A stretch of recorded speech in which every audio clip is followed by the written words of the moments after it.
Sweetheart, Hmm. may kasama akong pare sa labas. Baka I don't need a priest.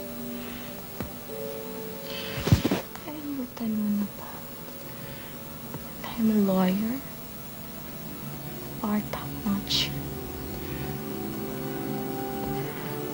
I'll present and handle my own case before the court of God. but you might need some assistance. Make a confession, a prayer. Oh. Are you questioning my capability? My ability? My only apprehension is di ako magkaroon ng sapat na panahon para maghanda ng sarili kong kaso. Puro kaso ng ibang taong nasikaso ko. Lakas pa ako. Huwag mong sisihin ang sarili mo. It's not your fault. But I am partly to be blamed. Kasi minsan, narinig ko sa isang religious preacher na ang kamatayan ay takda ng Diyos. At ang kasunod nito ay yung paghukom. It's true. Totoo.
be seeing you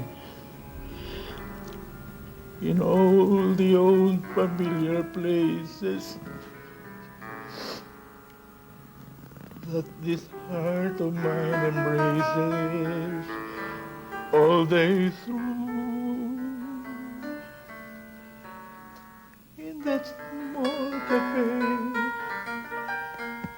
the park across the way, the children's carousel, the chestnut trees, the wishing well.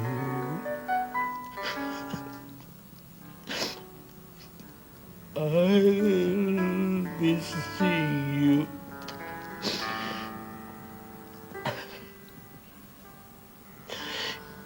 in every lovely summer's day, in everything that's light and gay. I'll always think of you that way. I'll find you in the morning sun, and when the night is through, I'll be looking at the moon, 'cause I'll be seeing you.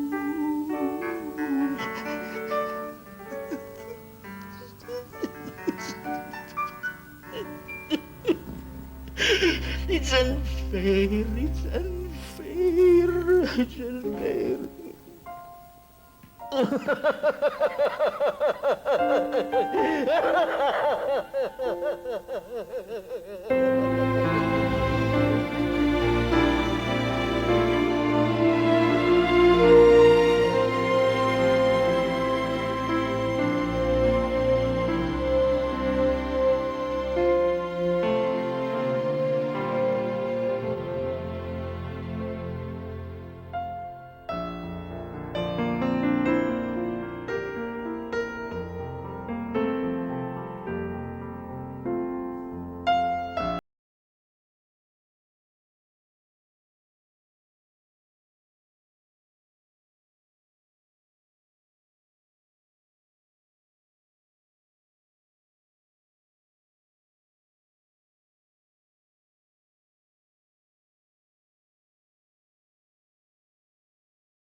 Nakaka-recover ka na sa pamimigati, Panyero.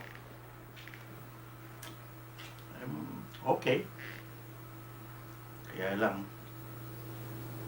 naiisip ko yung sinabi sa akin ni Cora. Which is? My wife, sabi niya paghandaan ko raw yung one of these days, tayo lahat. Haharap tayo sa isang hukuman. Not in this court of humans. Pero, in a higher court, in fact, the highest court, kailangan daw paghandaan yun. Because, kailangan mas magaling ang presentation natin. Ang ibig mong sabihin, Panyero, there will come a time na sa hukuman ng Diyos will be the counselors at the same time defendants? Parang gano'n Isipin mo nga naman kung okay ang credentials natin, halimbawa, sa hukuman ng Diyos. How would we fare? Can we still practice our profession in the court of God? What's your opinion about that, Panyero? Well, for the sake of argument, para sa akin, bago siguro natin paghandaan yung magiging kaso natin sa hukuman ng Diyos, alamin muna natin kung meron yung sinasabing Judgment Day. Kasi it logically follows, kung may Judgment Day nga, edi may may hukuman ng Diyos. Sinasabi kasi ng ibang mga tao na kapag ang tao daw, kapag namatay, na mabuti, mapupunta sa langit. Kung masama naman, mapupunta sa impyerno. Kapag medyo, half-half, ika nga, medyo mabait, medyo salbahe, dun daw sa purgatorio. Wala ko Iniisip ko, 50-50 nga eh. Kung ano, half-half eh. Iniisip ko, ganito, kung mangyayari yung ganon, sino palilitisin ni Kristo on His second advent kung ang lahat ng nangamatay napunta na sa langit, napunta sa impyerno, napunta sa purgatorio? That's the second coming. Di ba? Yeah. Logical siya. May nagsasabi din naman na ganito, yung paghukom daw ng tao, siyang ikalawang pagparito ni Kristo. May resurrection. Daw. Ibig sabihin, dun daw, bubuhayin uli yung mga nangamatay. Iniisip ko, kung totoo yung huling sinabi ko, hindi pa paano yung mga patay na binagsakan ng bomba. Durog-durog. Yung mga binagsakan ng bomba at saka yung kinain ng pating, Ayun. sinunog, naging abo, naging tutong.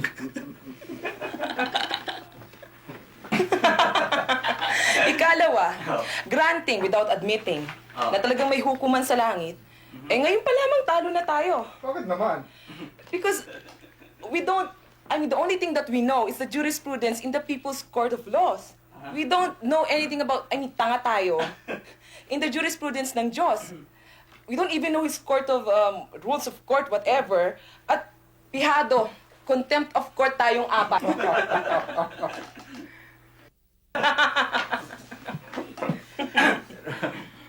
I've been thinking about this, about Judgment Day, for example.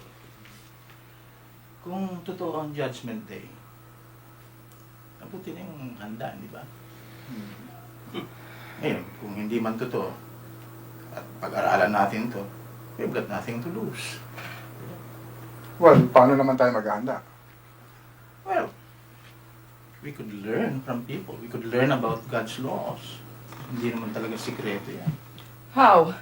Invite law professors from heaven with wings?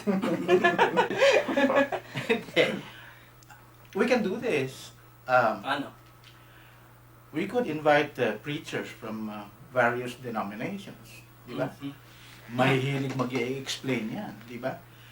Then, we could probably ask them, to present their side, to give us evidence, concrete proofs about their beliefs, Ano talaga ang pinagbabatayan nila tungkol sa Judgment Day and Resurrection? Malalaman natin mula sa kanila. Di ba? What do you think?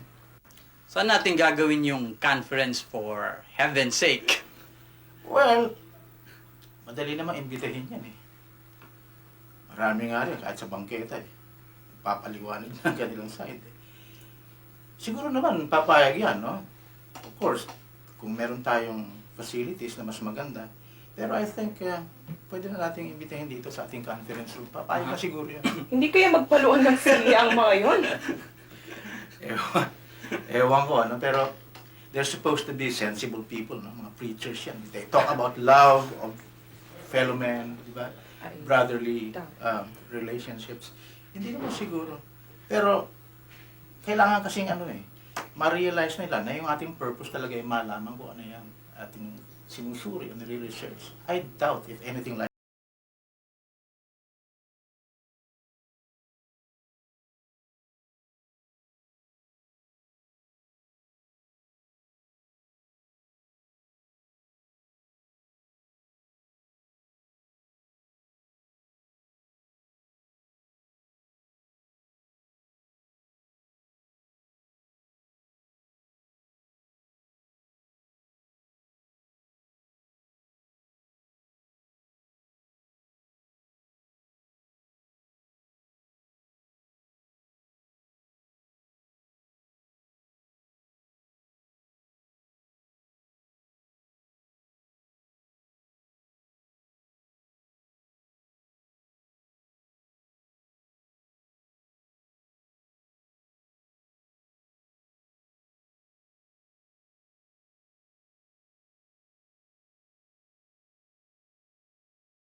explanation of a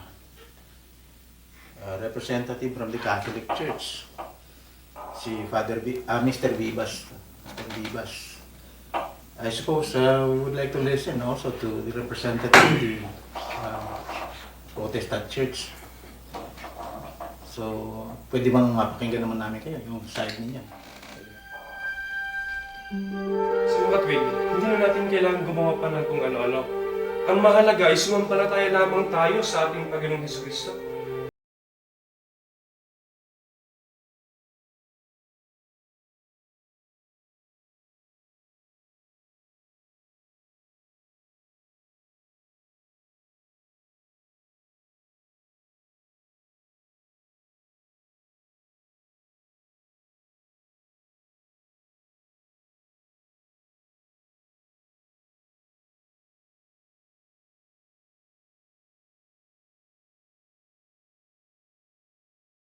Period. I rest my case, gentlemen. That's quite interesting. Thank you very much. Thank you. Thank you. Parehong interesting yung deliberation nila, no? Sa kanilang faith. The Catholics, the Protestant members. Palagay ko it's time to listen to the representative of the Iglesia ni Cristo, no? Ready na kayo?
Oh, bakit? Magpapaalam lang po sana ako sa inyo. Oh, bakit? Saan ka pupunta? Dadalo po ako sa Bible study ng Iglesia ni Cristo. Kinukumbitahan po ako. Kinukumbida ka? Opo. Nasaan yung kumukumbida sa'yo? Nasa labas. Kasama mo ba? Huwag po kayo magagalit sa kanya. Nangungumbida na naman po siya Bakit mo magagalit? Tawagin mo.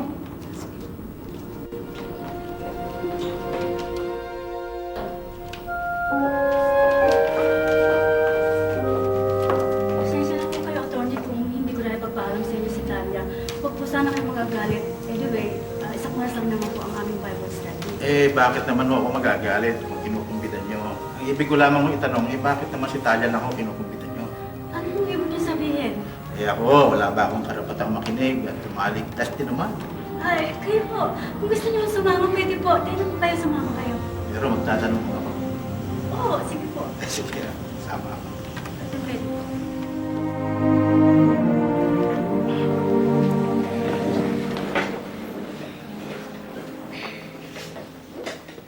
Kung mayroon pong gustong magtanong, ay malaya kayong makapagtanong. Sige po. Actually, I have two questions, but I'd like to concentrate on the first one. Tungkol po, sir, sa yung itinuturo niyo tungkol sa Judgment Day, no? Ang tawag ninyo yung paghuhukom at yung resurrection o pagkabuhay na maguli. Ang sabi po ninyo, tinuro ninyo na pagdating ng araw ng paghuhukom o Judgment Day, na siya ring resurrection ng mga nangamatay, bubuhayin ang mga nangamatay sa mampanig ng mundo. At upang sa gano'n ay tumanggap ng kung ano man. Halimbawa, punishment o reward, kagantihan, doon sa kanilang mga nagawa nung sila nabubuhay pa. My question is, paano po ba bubuhayin yung mga taong namatay? The ones who died, for example, na halimbawa ay namatay sa giyera na nagkapira-piraso ng mga katawan, hindi mo na malaman kung saan napunta yung mga bahagi ng mga katawan nila, or yung mga namatay na completely obliterated, halimbawa, o wala man lang trace, for example. Halimbawa, yung mga kinain ng mga pating, for example, na digest na yun, paano ho bubuhayin uli yun? Yun po ang tanong ko. Alam po ninyo, ang mga katanungang iyan ay hindi isang bagong bagay sapagkat yan po ay nasagupa na rin ni Apostol Pablo sa kanilang kapanahunan. Babasahin ko po ang kanyang naging sagot at ganito po ang ating mababasa. Dito po sa unang Korinto 15:35 hanggang 38. Ganito po ang paliwanag sa atin ng mga apostol. Datapwat, sasabihin ng iba, paanong muling bubuhayin ang mga patay? At anong anyo ng katawan ang iparirito nila? Ikaw na mangmang, ang inyong inihasik ay hindi binubuhay maliban na kung mamatay. At ang iyong inihasik ay hindi mo inihasik ang katawang lilitaw, kundi ang butil lamang na marahil ay trigo o isang bagay. Datapwat, ang Diyos ay nagbibigay ng katawan dito ayon sa kanyang minagaling, at sa bawat binhi ay ang sariling katawan. Dito po mapapansin natin na nagbigay ng pagtuturo at paghahalimbawa ang mga apostol. Ibinigay ni Apostol Pablo na katibayan na may pagkabuhay na mag-uli ay yung pananim. Magbigay po tayo ng isang halimbawa. Halimbawa ay pananim na mais. Nang dumating ang takdang gulang ng mais, ay pinutol mo. Nung putulin po ninyo, ano po ang nangyari? Namatay. Hindi ka pa nasiyan doon. Tinanggal mo pa ang puso sa puno. Pagkatapos tinalupan mo pa at pinausukan sa pugon. Anong tiyak na mangyayari? Tiyak na patay po yun. Pagkaraan nun ay inalis mo pa ang mga butil sa busal at ibinilad mo pa. Ibinaon mo pa, tinabunan na lupa. Ano po ang nangyari? Pagkaraan ng ilang araw, muling nabuhay. Ang mga pananim sa paligid natin, yan po ay matibay na katunayan na may pagkabuhay na mag-uli. Ipagtataka pa po ba natin kung iyong halaman na iyon, nanggaling sa pagkabulok, nanggaling sa pagkamatay, nabuhay na mag-uli, tao pa kaya ang hindi kayang buhayin ng Panginoon Diyos na mag-uli? Maliwanag po ba yun? Kumbinsido po ba kayo sa binasa nating talata na ipinaliwanag ni Apostol Pablo? Sounds reasonable. At yan ho, babalita ko rin sa mga kasama ko na actually sila ho nagtanong sa akin yan. Pero yung second question ko, kasi yung sinasabi nyo tungkol sa bagay ng pagkabuhay na maguli, nakabata yan sa Bible, Opo. Teka hindi ho ba yung Bible, sinulat lamang ng tao? Sabi nyo, yan nagmula sa Diyos. Kasi kung meron mang mga tao na sumusulat ng ilang bagay, halimbawa, libro, o artikulo sa mga magazine, or anywhere, meron hong byline yan, pinipirmahan nila yan. Halimbawa, reporter na ganito, sinasabi yung pangalan, librong ganito, sinasabi yung sumulat ng libro. Opo. Yan po bang Biblia, makikita po ba natin dyan? Yan pinirmahan ng Diyos. Marahil po ay kung hindi nyo pagdaramdam, marahil kayo man ay abogado rin. Halata ko ba? Halata po sa inyong mga tanong. Oo. Ang totoo po, walang masama sa inyong tanong. Ang totoo, napakaganda ng inyong tanong. Kung ang pirma ng Diyos na hinahanap natin sa Biblia ay sulat kamay o signature, tiyak na wala tayong makikita dahil sa yung pirma po, iyan ay paraan ng tao para patunayan na siya ang may-ari o may akda nung isinulat na yun. Subalit alam natin na ang Panginoon Diyos po ay hindi tao at ang tao ay hindi Diyos. Kaya, huwag po nating hanapin na ang Diyos ay pumirma sa paraan ng tao. Ang pirma po ay patotoo ng pagkamay-ari. Ano po ba ang pirma ng Panginoon Diyos? O patotoo niya sa kanyang mga salita? Basahin po natin ang paliwanag mismo ng ating Panginoong Jesucristo dito po sa Juan 17, ang talata po naman ay 17. Pakabanalin mo sila sa katotohanan, ang salita mo'y katotohanan. Ano po ang pinaka-pirma o garantiya ng Panginoon Diyos? Yung pangyayari. Ano po ang katunayan? Ang sabi ng Biblia, ang salita ng Diyos ay katotohanan. Ano po bang ibig sabihin ng salita ng Diyos ay katotohanan? Bayaan po natin Biblia ang magpaliwanag dito po sa Isaias 46, ang talata po naman ay 11. Ito po, na tumatawag ng ibong mandaragit mula sa silanganan ng taong gumagawa ng aking payo mula sa malayong lupain. Oo, aking sinalita, akin namang papangyayarihin, aking pinanukala, akin namang gagawin. Ano pong ibig sabihin na ang salita ng Diyos ay katotohanan? May kalakip na pangyayari. Pag wala pong kalakip na pangyayari, pag wala pong katuparan, hindi totoo na salita ng Panginoon Diyos. Bakit? Ang garantiya ng Panginoon Diyos, ang pinakapirma, pinakalagda ng Panginoon Diyos, yung pangyayari. Ganun po yan.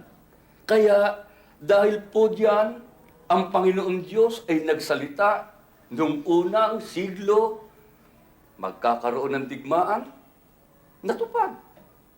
Unang digmaan pambuong sanlibutan, nasulat sa Biblia, naganap noong 1914. Ikalawang digmaan pambuong sanlibutan, nasulat din po sa Biblia, naganap noong 1939.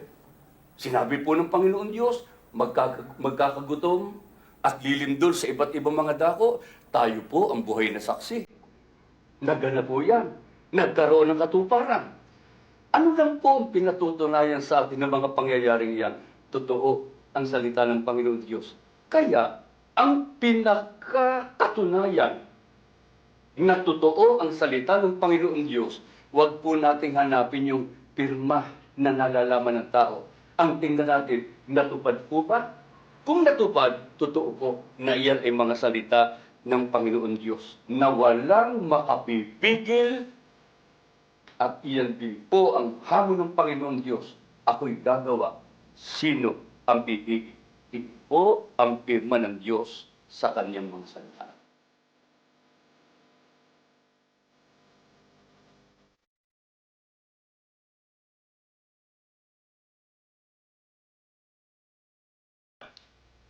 Palagay ko, I have acquired enough knowledge about this whole thing. And I can present my case before the court of God successfully and win an acquittal from my sins. That sounds interesting. Baka gusto mong i-share sa amin, Panyero, yung natutunan mo yan. Yeah, you sound so confident about it. Yeah, sure. Oh, kasi, ganito yun eh. Ang batas ng Diyos, eh, kahawig din ang batas ng tao eh. Ano ba yung batas ng Diyos? Ang sabi, hindi pwedeng panagutan ng ibang tao yung kasalanan ng ibang tao. Di ba? Ikaw si Pedro, hindi mo pwedeng panagutan yung kasalanan ni Juan. Tama lang. Ang kasalanan ng ama, hindi pwedeng panagutan ng anak. At yung anak, hindi rin pwede na akuin ng kanyang ama ang kanyang kasalanan. Yeah, Diba? Stands to reason. Yung kasamaan mo, sarili mo yun. Diba? Yung kabutihan mo, sarili mo yun. Eh, ibig sabihin, hindi pwede na labagin ang batas ng katarungan. Kung sinong nagkasala, siyang dapat na parusahan. Eh, hindi ba ganoon din ang batas ng tao? No? Because in all actuality, no, alam natin lahat ito, na all human laws are derived from divine laws. Diba? Oh, so anong relation ito sa salvation nyo, sa hukuman ng Diyos? Kasi, lahat halos ng tagapagturo ng ibang reliyon, sinasabi nila, no? Na tinubos ni Kristo ang kasalanan ng mga tao. Lahat ng tao tinubos ni Kristo eh. Mali yun eh. Bakit niya tutubusin? Bakit niya pananagutan yung kasalanan ng ibang tao? Eh, hindi naman siya ang gumawa ng kasalanan, di ba? Ang lalong mali rito, kung si Kristo mismo gusto niyang gawin yun, gusto niyang tubusin ang mga tao, pero hindi niya magawa dahil hindi malalabag ang batas ng Diyos.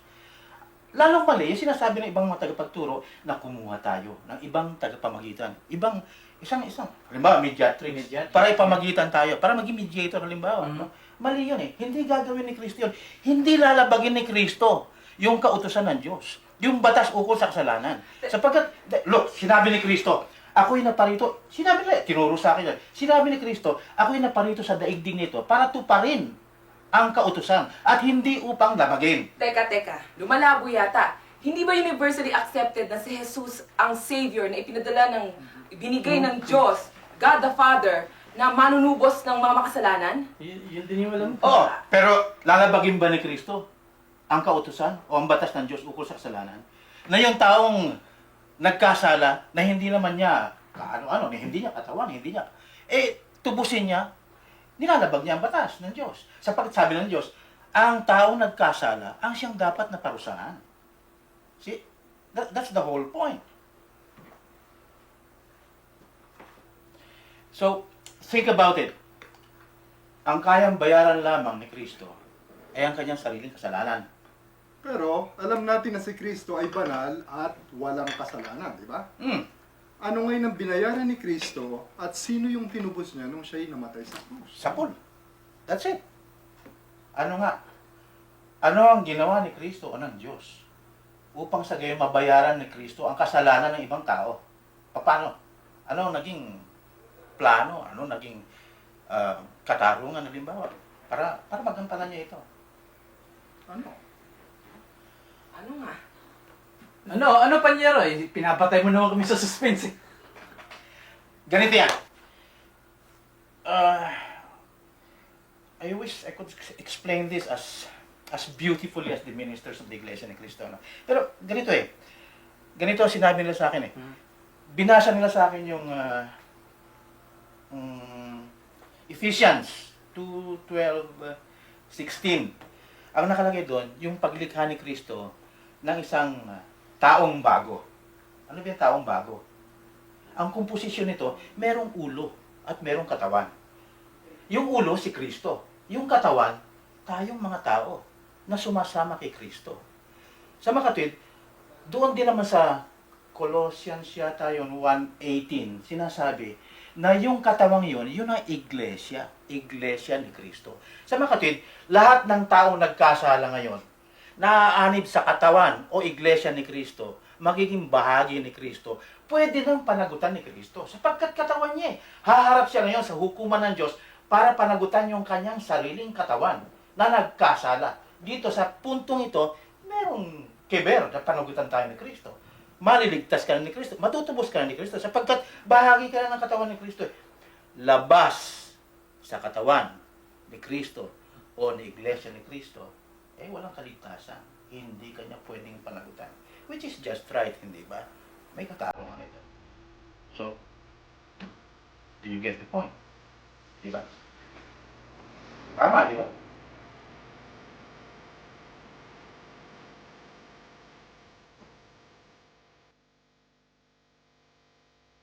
Isipin mo na lang, kuya. Lawyer ka. And yet you let these people deceive you. Bakit ka nag-iglesia ni Kristo?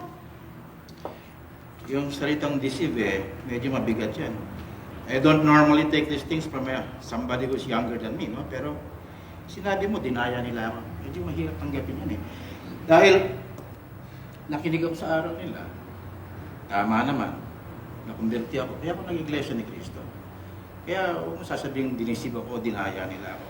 Inilipat nila ako mula sa mali, inilagay nila ako sa tama. Hindi magandang bagay yun. Nakita mo na? Kung ano-ano nang pinasok sa kukote mo. At tinanggap mong mali ang kinagis na nating reliyon na minana pa natin sa ating mga magulang. At talagang tama, yung kay Manalo, na hindi nakapag-aral at walang degree. Lawyer ka, at ang balita ko pa dati lang yatang... O, palagay na natin kung ano man na siya. Pero ikaw mismo, naniniwala ka sa mga apostol. Sinasabi mo, mga apostol, tama ang mga aral nila, galing kay Kristo ang aral nila. Pero hindi mo pa naalala, yung mga apostol, hindi rin nakapag-aral yan. Karamihan nga sa kanila, mga mangingisda lamang, anak ng, ordinaryong mga tao. At saka huwag na yung mga apostol, tingnan mo na lamang si Kristo. Si Kristo ay anak ng isang anluwage. Malalim yung karpintero, sabihin na lang natin, hindi rin nakapag-aral si Kristo. Pero ikaw mismo, si Kristo pininiwala mong Diyos. Doesn't that go against your logic? Masyado kang pilosopo. Lahat na lang dinadaan mo sa pagkaabogado. Ngayon, sabi mo, Mangmang, kapatid na Felix Manalo, hindi nakapag-aral. Palagay ng iba, illiterate. Pero yung Felix Manalo yan, na siyang nanguna sa pangangaral ng mga aral ng Iglesia ni Cristo, yan ay nire-respeto, hinahangaan, ginagalang. At saka ang Iglesia ni Cristo na kanyang pinangungunahan dito sa Pilipinas, nakarating na hindi lamang sa ibang mga panig ng mundo, in more than 60 countries all over the world. Ngayon, ano masasabi mo riyan? This church, nakatalatag na sa buong mundo halos. Kaya, this is the work of somebody more powerful than all of us. Because I'm gonna tell you this, nobody can impede the progress of this church. Dahil ang nasa likod ng lahat ng gawain ito, hindi lamang ordinaryong tao, kundi the Almighty God na sinasamba natin lahat.